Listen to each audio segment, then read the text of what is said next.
For 100 days in 1994, our nation endured unimaginable horror as more than 1 million lives were systematically killed.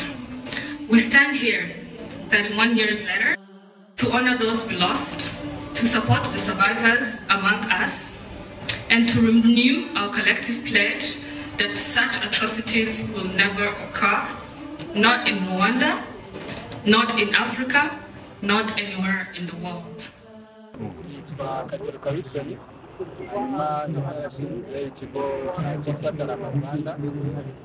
kikaba ari ikigo gitegura indaramo ariko kandi by'umwihariko akaba ari n'umuryango mugari w'abahanzi n'abakora ubugeni muri rusange aho abarizwamo abanyamuryango barenga turi kwibuka jenoside yakorewe abatutsi ku nshuro ya 31 mu 1994 ariko muri rusange se wowe jenoside uyumva ute? Biragoye ko njye nshobora kuba nabona ijambo rimwe nshobora gukoresha ariko jenoside kuri njye isobanuye ubumwe bwacitse ese ahantu hatari ubumwe isobanuye amarorerwa igihugu ariko kandi isobanuye n'imbaraga mbi cyangwa se n'icyo abashyize hamwe bagambiriye umugambi mubi bashobora kugera ku cyo jenoside haracyagaragara imiryango abantu ku giti cyabo yaba mu gihugu na mpuzamahanga bakomeje gupfobya jenoside ndetse banahembera imvugo zihembera urwango. Ubona ari nk'ubuhe buryo bakoresha kugira ibyo bigirweho, ese ubona bitizwe umurindi n'iki? Bumwe mu buryo mbona bakunda gukoresha ahanini ni bano bantu usanga ahanini barijanditse n'ibyo bikorwa by'ubwicanyi by'irondabwoko, uburyo bakoresha basakaza amakuru atariyo. Urugero yari mu mafilime twagiye tureba, yaba ari mu buryo bafata inkuru ya nyayo bakayimanukira ndetse bakayihindura uburyo bashaka kuvugamo, ariko bakibanda cyane cyane mu kubwira kominote mpuzamahanga kuko aribo batabaye mu gihugu ngo kugira ngo babone ababanyomoza, cyangwa se ugasanga bari no kuri barwa rwango abana babo cyangwa se n'imiryango. Ubwo ni bimwe mu buryo bakoresha, ariko kandi njye mbona ikibatiza umurindi ari uko hatari kugira urubyiruko cyangwa se abanyuze muri ibyo bihe baza kuri izo platform cyangwa se kuri izo mbuga nabo bakoresha. Niba ari kuri izo mbuga nkoranyambaga, niba umuntu ari kuvuga ubutumwa abugoreka ariko ntabone ubuyoboza, ni kimwe mu buryo bubatiza imbaraga. Ntekereza ko nk'urubyiruko muri rusange ariko tuzafata iya mbere kugira ngo ya ukomoje ku ikoranabuhanga rikomeje ritera imbere, ariko cyane cyane imbuga nkoranyambaga nazo zikomeje kuba nk'imwe navuga yo gukoreshwa hakwirakwiza imvugo zihembera urwango. Ariko nanone ni gute izi mbuga nkoranyambaga zikomeza gutiza umurindi rikwirakwizwa imvugo zihembera urwango ndetse n'ipfobya rya jenoside yakorewe abatutsi? Ese ubona gute nanone ni gute izi mbuga zakoreshwa noneho mu kuba twatanga ukuri mu kurwanya izi mvugo z'urwango zikomeje gukwirakwira muri iyi si y'ikoranabuhanga, cyane cyane muri izo mbuga nkoranyambaga? Ntekereza ko kera mbere hatari hazi ikoranabuhanga, abantu uburyo bwari buriho mu koherezanya amabahasha cyangwa se ubutumwa muri make, ariko muri iyi si ya none n'iki kinyejana kugira ngo imbuga nkoranyambaga ni kimwe mu bintu buri muntu cyangwa se umubare mwinshi uzanisha abasha kugera, kuko niba afite telefone arabasha kugira access kuri izo mbuga nkoranyambaga zose. So kuba rero umuntu yagikoresha neza bikagira umumaro ni kimwe mu kamaro k'izo mbuga nkoranyambaga, ariko kandi no kuba zakoreshwa nabi nabyo bikaba izindi ngaruka. Ibyo rero biterwa n'uri kuzikoresha icyo yahisemo kwereka abantu, ariko akenshi usanga aba bantu bapfobya jenoside baba bazi bo abo bari kureba, bari gutagetinga ahanini bibanda no ku rubyiruko kugira ngo bakomeze bashyiremo ibyo bitekerezo bibi, ariko kandi zakabaye na za mbuga na rwa rubuga rugari noneho n'abashaka kugira kwerekana uko amateka koko yagenze no kuzamuza ibyo bavuga arizo bakoresha. Ariko ibi nge ndabibonamo mu buryo butatu. Bwa mbere ntabwo wanimoza umuntu udafite amakuru. Ntekereza ko urubyiruko rukwiye gufata iya mbere kwiga, tugasura izi nzibutso yaba ari Gisozi, Nyanza ndetse n'izindi zitandukanye mu bice bitandukanye, tukaganira n'abakuze, tukitabira ibiganiro bigiye bitandukanye, tugasoma amateka kuko hari ababashije kwandika ibitabo. Tutekereza ko nitubasha gushyiraho ubwo buryo bwo kwigisha ubwacu bizafasha, ariko ikindi kandi tukamenya ntabwo nanone ujya guhakana, ubanza ukumva aho ibyo ari kuvuga, ukareba ibyo ari gushingiraho, hanyuma ukabikurikirana akaba ari ibyo uheraho usesengura. So nanone ntitukavuge ngo umuntu agiye ku mbuga cyangwa se agiye kunyomoza, wumve ko ari umuntu wese wanditse wowe uragera n'ibitekerezo kimwe, ahubwo ni byiza ko tugira amakuru kuri iki kintu ari kuvugaho, hanyuma twashaka aya makuru tukabona kugira ukije ku kibazo cyari gikurikiye n'ubundi iz'amahoro umuntu yanyuzamo arwanya abo bapfobye jenoside ndetse n'abahembera imvugo z'urwango. Ariko binatujyana ku kibazo cyacu gisa n'aho ari icya nyuma, ni gute abantu ku giti cyabo, imiryango ishobora gukomeza imbere uburezi ndetse n'ubukangurambaga mu kurwanya ipfobya n'ihakana rya jenoside yakorewe abatutsi mu buryo bwo kubiba amahoro ndetse n'umuco wo kumva ko umuntu wese afite uruhare kurwanya ihakanwa rya ndetse n'imvugo zihembera urwango ziba zishamikiyeho. Urakoze, ngira ngo nari mbigarutseho, ibyo mbibona mu buryo bubiri. Bumwe ni ku gice kijyanye no kuba habaho integanyanyigisho ihoraho, yaba ari mu bigo by'amashuri cyane, yego irimo, ariko uburyo irimo hari urubyiruko cyangwa se abazungu muri rusange, hari uburyo twumvamo ubutumwa cyane ku ishuri, yaba ari akenshi uzabisanga ari mu myidagaduro cyangwa se mu mafilime, ndetse tureba ibintu biduhuza mu buryo tubasha no kwidagadura. Ntekereza ko abakora iyo nteganyanyigisho ari uburyo bashobora kureba. Hari ibintu byinshi, abahanzi benshi bashobora kwifashishwa mu nteganyanyigisho no kuri wa makuru ari wa wundi uri muri kaminuza, wa wundi uri muri segonderi cyangwa se mu mashuri abanza, ashobora kumva mu buryo bworoshye kurusha kuba yajya mu bitabo. Ntekereza ko iyo fasha, ariko ikindi ku rubyiruko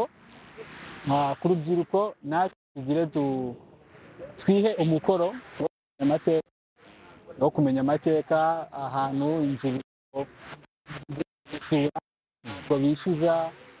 Ntekereza ko tunibumbire muri aya matsinda agiye afasha ko byadufasha kurushaho kwiga, gusobanura, bakagira ko babagiye tugatuza abigisha amateka cyangwa se n'abacikacumu banyuze muri babasha kuduhuza ko ari uburyo bwagira urakoze cyane tugana kuri show wishyize cyane ku kintu nakunze umuryango w'abahanzi muri rusange mwashinze kandi kubona impano y'umuntu ku giti cye cyane cyane mu rwanda rw'indangamuco na ndangamurage byakorwa gute mu guhangana n'ibi twavuze byihakana n'ipfobya rya jenoside yakorewe abatutsi ndetse na za mvugo zihembera urwango zishamikiye yego ibihangano cyangwa se n'abahanzi muri rusange yego impano yego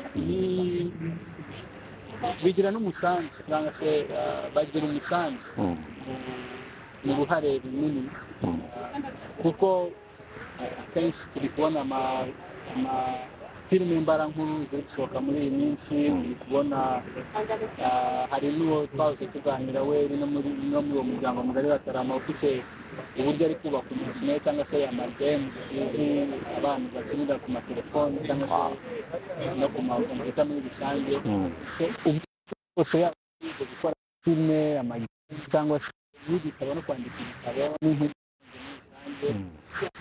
bigasakazwa ahantu hagiye hatandukanye abari ku masomero cyangwa se mu bigo by'amashuri ni uburyo bumwe ubuhanzi cyangwa se izi mpano bishobora gutangamo umusanzu cyane kandi burya uzarebe amashusho uburyo bwo gusakaza amashusho butambutsa imbaraga bwikubye kurusha ubundi buryo ubwo ari bwo bwose kuko ni na bumwe mu buryo dushobora kubikamo aya mateka yacu yego iwaciye muri ibyo bihe turamufite mu gihe cy'imyaka 380 ariko abantu bazaza mu myaka 500 bakeneye kumenya ibyabaye bitabaye ngombwa ko byandikwa n'abo muri ubuhanzi rero ni bumwe mu buryo bikoreshwa mu gusigasira murakoze cyane hari ikibazo cy'amatsiko ngibi dukesha inkotanyi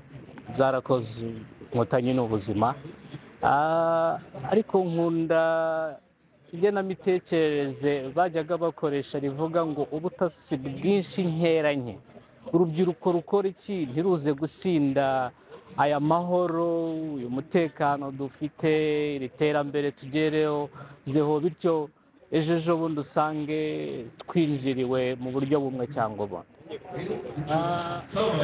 ntekereza ko hari umuvandimwe ugikunda kuvuga izamana rikunda twese tubaye dutekereza mu buryo wowe ushaka icyo ukorera igihugu mbere yo kureba icyo igihugu kikugomba ntekereza ko aho ngaho twabanza tukumva ibintu byose twaba twagiye mu mujyi wa nyawo kumva ko hari ibyabaye kumva ko ugomba wowe kuba ejo hazaza uraba ejo hazaza ari ukuzi n'ahabanje ibyo byose ko hanze ntekereza ko ni ukwiha umukoro ni umukoro tugomba kwiga muri rusange kumva ko niba utanazi n'amateka y'agase n'iyeme n'ibiti Remera n'ibiti Burere tugomba kumenya byibuza n'aho ngaho byageze gute mu bijyanye ndetse n'igihe cya jenoside byari bimeze gute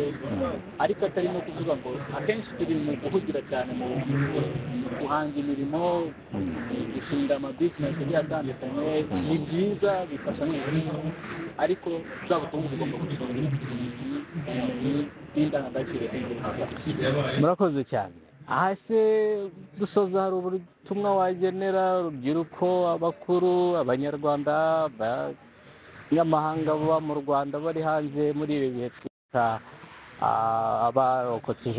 abazize jenoside yakorewe abatutsi muri 1994 kugira ngo ubutumwa bwanjye buribanda ahanini ku rubyiruko no ku bahanzi muri rusange ku rubyiruko ndagira ngo mwumve ko ni twebwe ejo hazaza kandi ejo ntitumve ko ngo ni mu myaka izaza ahubwo ejo ni uyu munsi uyu munsi rero icyo uri gukora uyu munsi ubumenyi uri kunguka uyu munsi ibyo ugaburira ubwonko bwawe uyu munsi nibyo bizagufasha ejo hazaza ntekereza ko dukwiye kwihugura dukwiye kwiga bihagije ariko tukagira n'umuhate mu byo dukora no muri ibi bihe rero byo kwibuka jenoside yakorewe abatutsi mu gihumbi magana cyenda mirongo icyenda na kane tuba aba mbere bo kwitabira izi gahunda ziba ziri kubera ahantu hatandukanye tubashe kwiga ayo mateka ariko aho ngaho tunabisakaje dufite imbuga nkoranyambaga zikurikirwa n'abantu benshi cyane ari n'abanyamahanga umukecuru cyangwa se umugabo mukuru wanyuze muri ibyo bihe ashobora kuba atazi rwa rurimi umunyamahanga yumva ariko wowe niba washoboye kumva ubwo buhamya wowe icara wumve hanyuma wowe ubishyire muri za ndimi y'abanyamahanga kugira ngo niba ijwi ryawe ijwi ryanjye ijwi ry'iriya bizadufashe gutuma isi yose yumva ko ibyabaye ari amahano kandi ko bitagiye kongera kubikunda. Thank you so much. You're most welcome. You may start by introducing yourself, if you don't mind. I'm Elisa Negisuizo. I'm the Chief Operating Officer at Karamaranda. Yeah. Oh, thank you so much. It seems like you're still a young generation. What's your perception about genocide against the Tutsi? Yeah, to me, actually, it's the things which happened in the era of our after genocide, like the first generation right after genocide. I still think it's the same narrative as the line of the country to make sure it never happens again. Thank you so much. What strategies do individuals and the group employ to deny the genocide against the Tutsi, and what motivations underpin these tactics? The thing is just still there's still people behind those who did genocide and those who helped them. They're still trying to deny the fact that they just did it because they feel ashamed nowadays compared to the situation they're in nowadays. And that's another part of genocide as well. When people come to the nowadays, for the stages of genocide, the last one, it's all about denial. The people they want to confess the nations around the whole world. That's the things which we people we are calling the 1994 genocide against the Tutsi. It's not the real. We try to bring another narrative behind. Sure. Thank you so much. What role do social media platforms play in the spread of genocide denial, and how can they be held accountable for monitoring and addressing hate speech related to the genocide against the Tutsi? Yeah, based on what our country is doing nowadays, it's all about those people who are in the last stage of denial. Sure. For nowadays, people are trying to go behind social medias where you can come covering your face and speaking. Yet it's up to us, we young generation, to speak up. Our parents already did, fighting against the genocide, trying to stop the genocide. But nowadays it's us to put more effort because they are not able to go through social medias and fight that as well. But it's now our time to fight over there. Yeah, thank you so much. Actually, it relates to peaceful strategies do you think can communities and organizations employ to counterpart the narratives of genocide, denial on social media, and how can they effectively engage young audiences? Yeah, the first thing is about if you don't know anything, it's better you keep quiet instead of coming and bring the false rumors. This is a sensitive thing, even sensitive to us, sensitive to our family. We lost a lot of lives. If you doesn't know it, you better keep quiet. If you want to know the truth, you better come in Rwanda, you visit. You get a lot of testimonies all over, people in their houses, when you visit the memorial centers. That's why we are here to teach, to tell people what happened. Instead of going there on social media, getting involved in the things you don't know, you better keep quiet. Sure. How can individuals and civil society mobilize to promote education and awareness about the genocide against the Tutsi, thus fostering a culture of accountable and preventing the spread of denial and hate speeches? The first thing I can tell is just to implement what UN already said. The United Nations have already approved something. We better address in the proper way. So the first thing is, as well as when we learn history about other genocides, we should also get to learn the 1994 genocide, which happened in the Palestine. The similar way, the proper version, telling the real stories, instead of coming with the false rumors, we better learn what's the truth. Because when people nowadays are keeping quiet, because of our parents who experienced that, they still have a lot of sorrows deep in their mind. They are not the ones to go on social media and fight the similar job. So when you go there, you pick anything, it comes to be like the false education, and you're trying to move forward with that. So it's better nowadays. Let's fight against that. And still, people who are trying to do that, providing an education for certain curriculum about this genocide against Tutsi 1994, should come here to the pure legal resources. Definitely, you mean it. Agenda, I mean, Vision 2020 have been executed by our parents, but Agenda 2050, the Rwanda we want to execute it.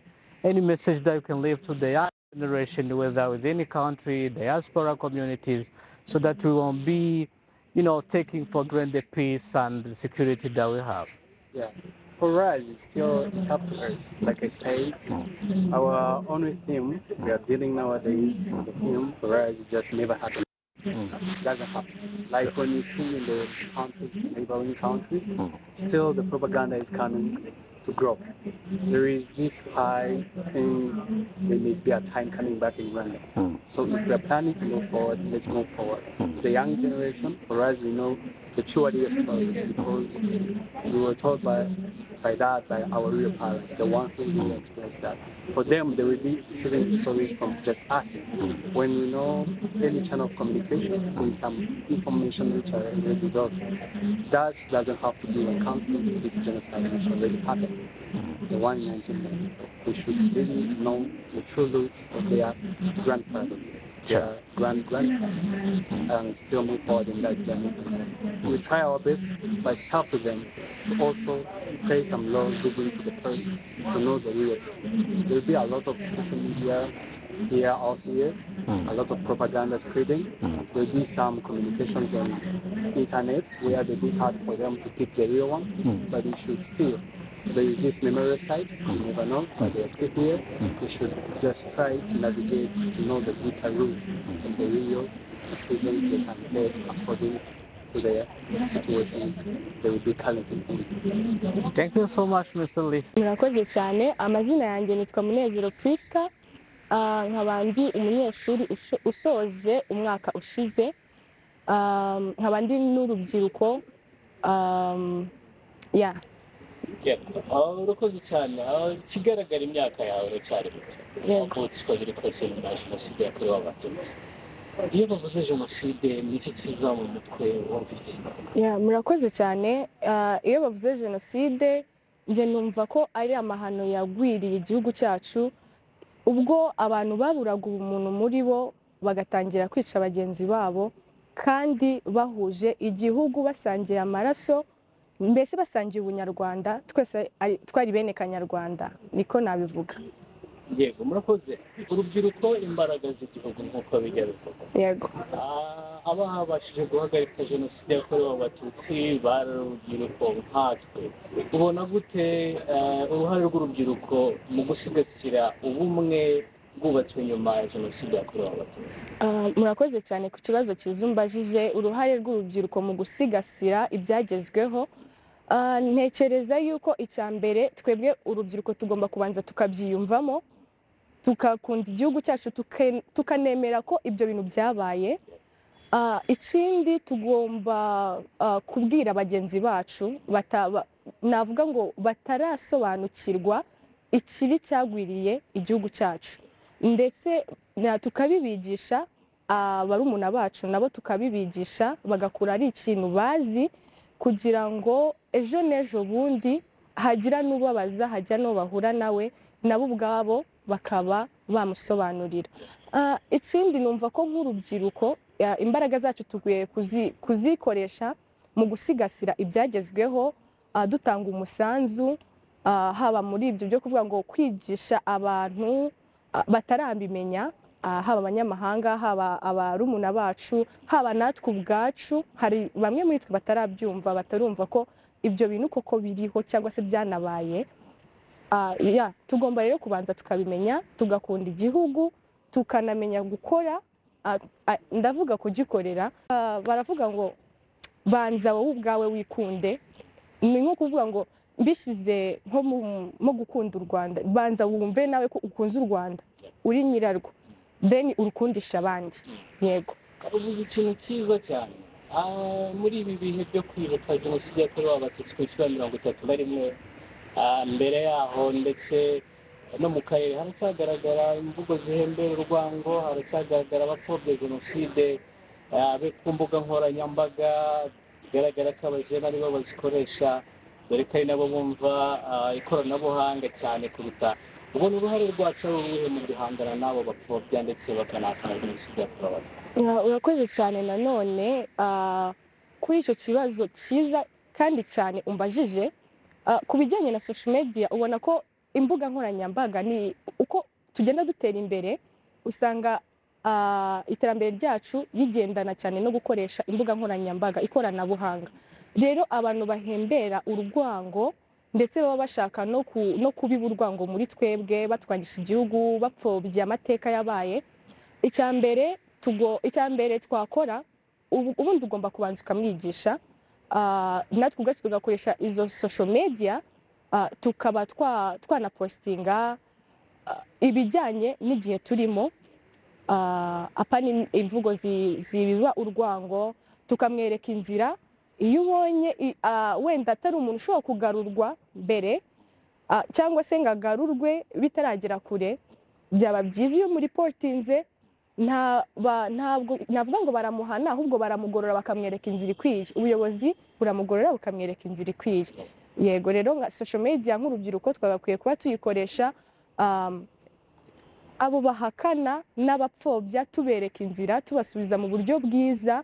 Ndetse erega biranagaragara ibyo twagezeho, usibye kuba navuga ngo ni ukwirengagiza, barabibona, biragaragara rwose, amasarabaha.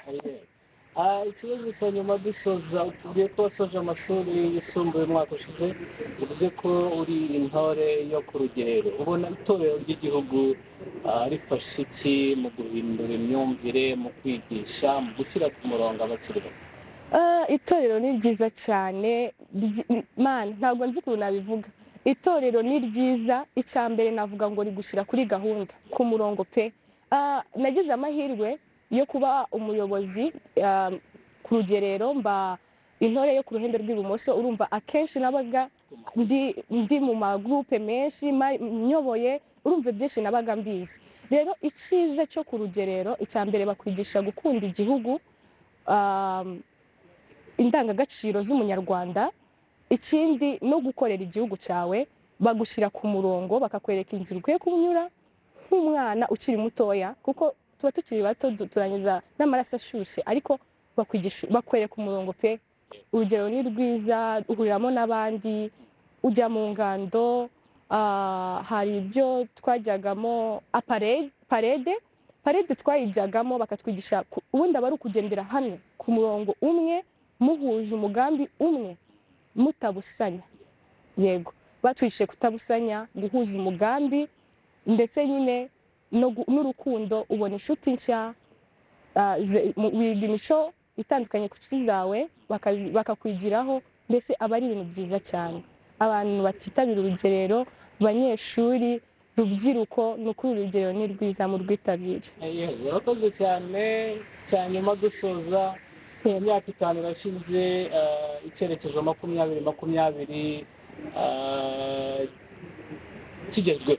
Ubu hari icyerekezo 2050, ariko ababyeyi babashije kusa icya 2020, nkeka atari bo bari bujye gukora 2050, imyaka 25 uhereye none. Ubona uruhare rw'urubyiruko ari uruhe mu kugana kuri u Rwanda twifuza cyo cyerekezo 2050?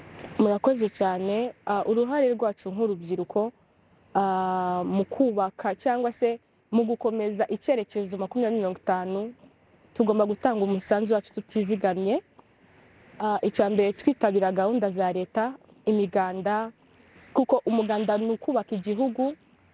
Ikindi ibiganiro tukaganirizwa kuko batanga ibiganiro kuri topic zigenda zitandukanye, wungukiraho ubumenyi bwinshi butandukanye.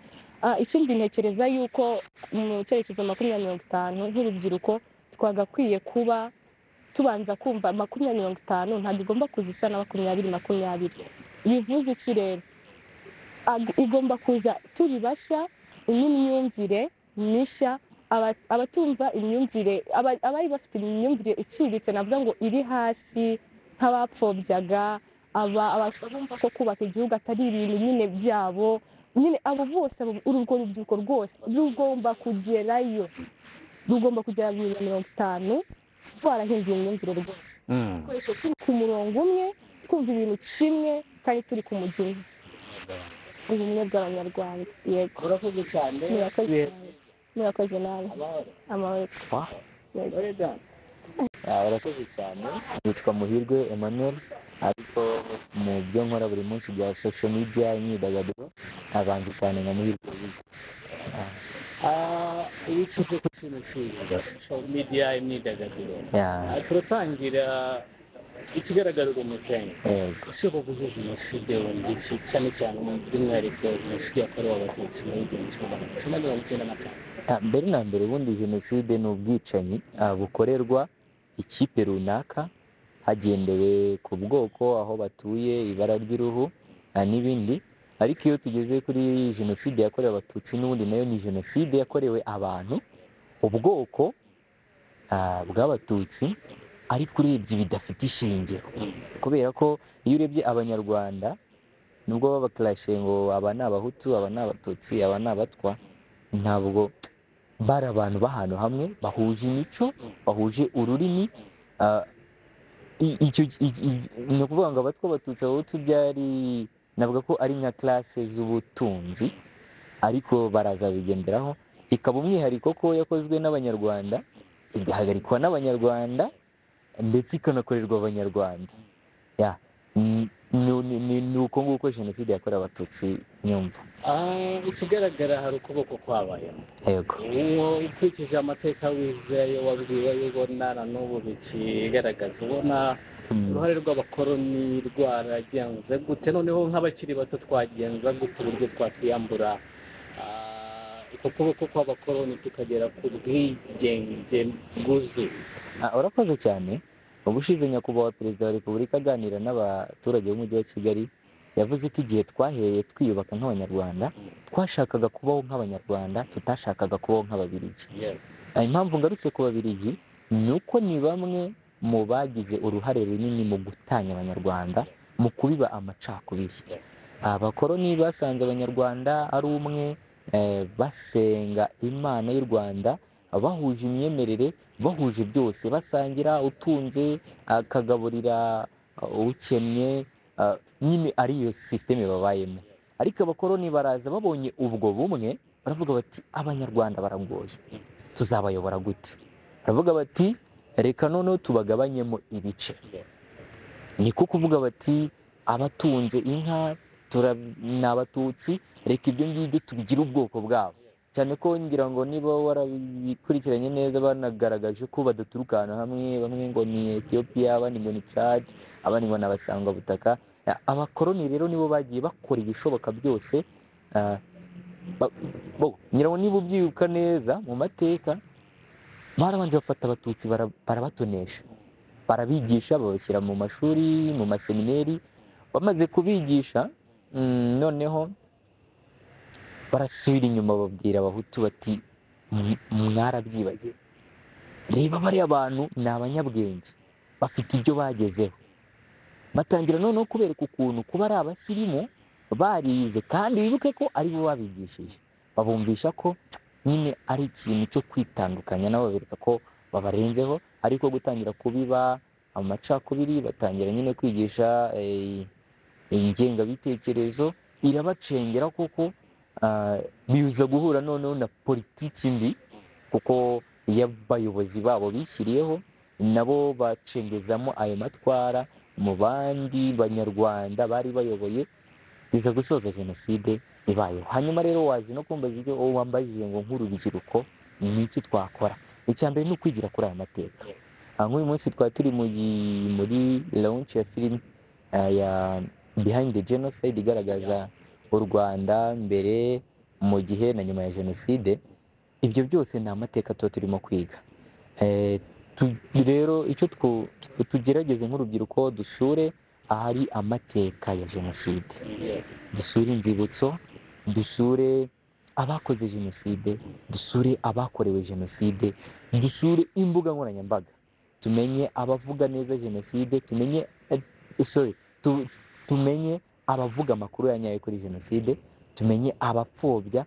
Noneho dukore babitubwiye hariya ngo to breaking the silence, tuvuge abavuga abatangaza bitari byo kuri jenoside, abayipfobya, tubahereze ukuri binyuze mu mucyo, tubasobanurire jenoside uburyo yakozwe, tubasobanurire kubera ko hari n'abagendera mu Kigali. Nk'umwana wavutse yisanga mu mashyamba ya Kongo, akaba hari ibyo yonkejwe, ngo n'uyu munsi niko kuri yafashe. Rero dukeneye kugira ngo twebwe duhaguruke nk'urubyiruko, nk'abajene, tubabwire, tubereke ukuri kw'ibihari.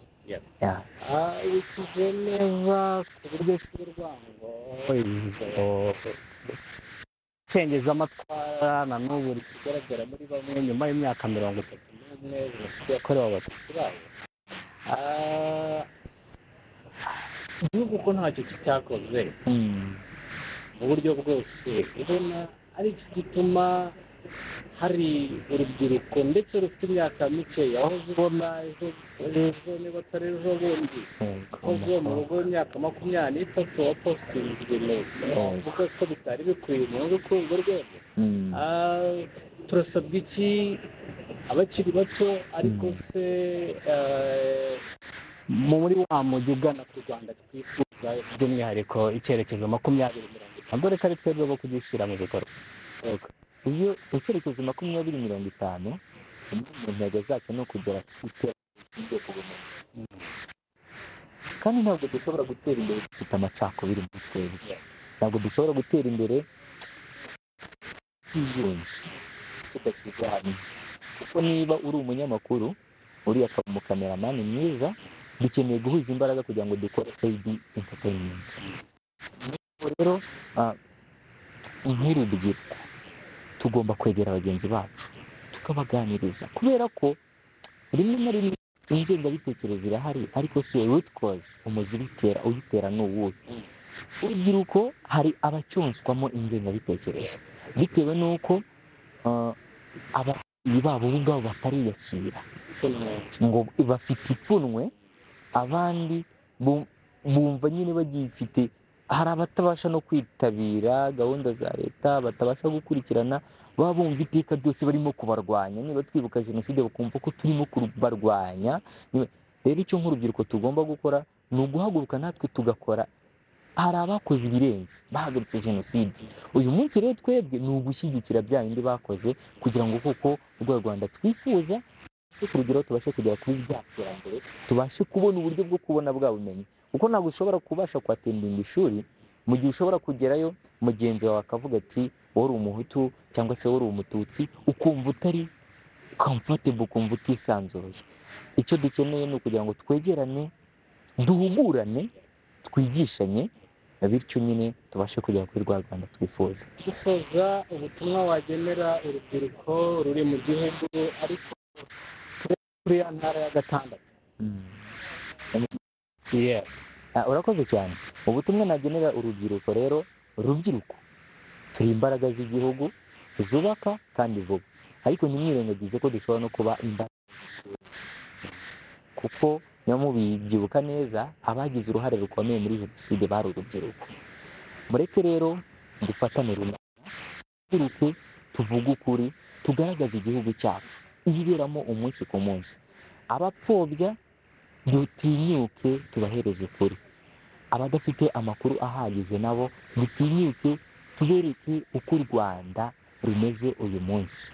Niba mwifuza ko tugera ku iterambere, ntabwo dushobora kugera ku iterambere twacecetse, twarebereye ingengabitekerezo, twarebereye abahohoterwa, twarebereye ababuzwa uburenganzira. Mureke rero imbaraga zacu tuzishyire cyane cyane mu kugaragaza ukuri, tuzishyire cyane cyane mu guhaguruka tukavana amaboko mu mifuka, tuzishyire cyane mu kwitabira gahunda z'igihugu kuko ziratuzanira ibyiza ntabwo zituzanira ibibi. urakoze cyane. Urakoze cyane. Amahoro. Nitwa Mazimpaka James Kennedy. Nkaba ndi umusaza nk'uko mubibona, ubyaye, ubundi nkaba ndi umuhanuzi ariko muri satellite. Nkaba ndi muri sinema, nkaba ndi no muri kinamico.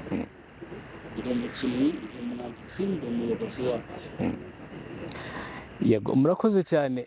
Ubu turibuka jenoside yakorewe abatutsi 1991, ariko haracyagaragara ingengabitekerezo, haracyagaragara abahakana n'abapfobya jenoside, ibiteje inkeke kurutaho mu bakiri bato. Nihe nama wagenera ababyeyi, nihe nama wagenera urubyiruko mu kubaka u Rwanda twifuza? Icyerekezo 2020 twakigejweho namwe ababyeyi bacu, ariko 2050 nitwe abakiri bato bo kucyubaka. Ubundi ikintu nabwira urubyiruko mbere, simvuze ko bagiye gusuzugura abato,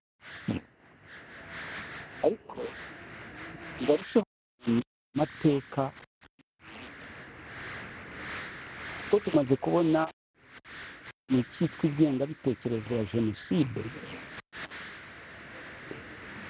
Abana barimo kucyonka mu babyeyi, abana barimo kucyonka mu babyeyi babo. Iminsi ntabwo twabonye ibyo bavuze, ariko ibyo ngibyo nibyo barimo gukura mu babyeyi babo. Icyiza rero rubyiruko, ni mumenye neza amateka yaranze iki gihugu cy'u Rwanda. Ni mumenye amateka yabaye mu 1994 ubwo habagaho kwica kiremwamuntu aribo Batutsi. Rubyiruko, iyo nzira mwe kuyigendamo, mwe no kureba ibibatandukanya n'abandi. Mwese muri abanyarwanda, uri umunyarwanda, ndi umunyarwanda. Icyitwa ubuhutu, ubututsi, ubutwa, ibyo ngibyo ntabwo ari byo biranga umunyarwanda. Hari indangagaciro zacu abanyarwanda zituranga. Ibyinshi twabibayemo twarabibonye, ariko u Rwanda twifuza ntabwo ari u Rwanda rurimo urubyiruko rutazi amateka y'igihugu rubarizwamo. Niba ushaka kumenya uwo uriwe, menya amateka y'aho uri, y'aho utuye, unaganire n'abandi kugira ngo noneho urusheho kumenya ngo nkange rubyiruko nkora iki. Ntabwo ubu ngubu turimo kwibuka gusa, ariko turimo turashaka no gusigasira amateka yacu yaranze igihugu cyacu cy'u Rwanda. Uko byagenda uko ariko kose, ntabwo uzaba undi muntu w'irindi shyanga. Ntuzaba umunyamerika, ntuzaba umwongereza, ntuzaba umufaransa, ntuzaba umunyekongo, ntuzaba umunyayuganda, ntuzaba umunyarwanda. Uzahora uri umunyarwanda, uzasaza uri umunyarwanda, uzarinda uva muri iyi si uri umunyarwanda. Menya rero amateka y'igihugu cyawe, bityo nawe bigufashe kwishimira uwo uri we. U Rwanda aho turi ubu ngubu tugeze aheza. Amateka turibuka, ariko twibuka twiyubaka. Ntabwo duheranwa nabyo, twibuka twiyubaka. Ngaho urubyiruko rero, nimugire igihugu cyiza cy'u Rwanda, muzagikuriremo mugisaziremo. Twebwe turimo turabyina tuvamo, ariko ibyo tugomba kubasigira tubigisha ni uko mugomba gukunda igihugu. Murakoze.